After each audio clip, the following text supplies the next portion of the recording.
নমস্কাৰ বন্ধু বান্ধৱীসকল, আপোনালোকক মোৰ চেনেলটোলৈ স্বাগতম জনাইছোঁ।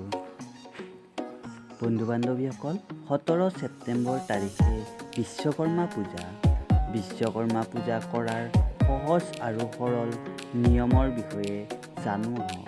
বিশ্বকৰ্মা পূজা কি কৰিলে বিশ্বকৰ্মা দেৱতা অতি শীঘ্ৰেই সন্তুষ্ট হৈ তাৰেই কেইটামান কথা লৈ আপোনালোকৰ ওচৰত উপস্থিত হৈছোঁ।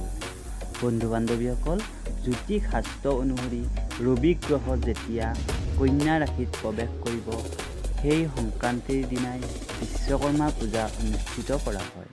অৰ্থাৎ কন্যা সংক্ৰান্তিত বিশ্বকৰ্মা পূজা প্ৰতি বছৰে আমি পালন কৰি আহিছোঁ। এই দিনটোত দেৱলোকৰ খনিকৰ বুলি জনাজাত ভগৱান বিশ্বকৰ্মাৰ জন্ম। সেয়েহে এই দিনটোত বিশ্বকৰ্মা জয়ন্তী হিচাপেও মনা যায়। বিশ্বকৰ্মা হৈছে নিৰ্মাণ তথা সৃজনাত্মক বস্তুৰ দেৱতা। সেইবাবে বিশ্বকৰ্মা পূজাৰ দিনা বিশ্বকৰ্মাৰ মন্দিৰ, বিভিন্ন অফিচ কাছাৰী, ফেক্টৰী, দোকান, গাড়ীৰ ডিলাৰ, গেৰেজ আদিৰ লগতে মানুহৰ ঘৰতো ভগৱান বিশ্বকৰ্মা পূজাটি অতি উলহ মালহেৰে সুন্দৰভাৱে পালন কৰি আহিছে। শাস্ত্ৰৰ অনুসাৰে বিশ্বকৰ্মা দেৱে ব্ৰহ্মাদেৱৰ লগ লাগি এই বিশ্ব ব্ৰহ্মাণ্ড সৃষ্টি কৰিছিল। এইবাৰ বিশ্বকৰ্মা পূজা 17 ছেপ্টেম্বৰ শুকুৰবাৰে পৰিছে। গতিকে এই পবিত্ৰ দিনটিত ৰাতিপুৱা সোনকালে স্নান আদি কৰি বিশ্বকৰ্মাৰ স্থাপন কৰা ঠাইখিনি ভালদৰে চাফ চিকুণ কৰিব লাগে। তাৰপিছত বিশ্বকৰ্মাৰ ফটো, মূৰ্তি যি থাকে স্থাপন কৰিব লাগে। সেই স্থানত মাটিৰ ঘট স্থাপন কৰিব লাগে। ঘট স্থাপন কৰা নিয়ম আমি পিছৰ ভিডিঅ'টোত ভালদৰে আলোচনা কৰিম। ঘট স্থাপন কৰাৰ পিছত বিশ্বকৰ্মাৰ শ্ৰীচৰণত আৰু কপালত তিলক লগাব। তাৰ পাছত এখন শৰাই স্থাপন কৰিব আৰু ভগৱান বিশ্বকৰ্মাৰ শ্ৰীচৰণত ফুল অৰ্পণ কৰিব।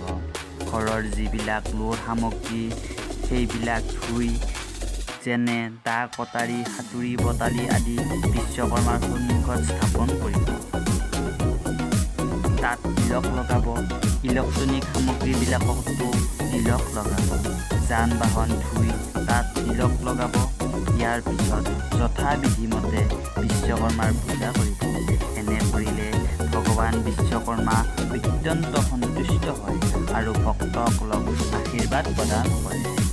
বন্ধু বান্ধৱীসকল, আজিলৈ ভিডিঅ'টো ইমানতে শেষ কৰিম।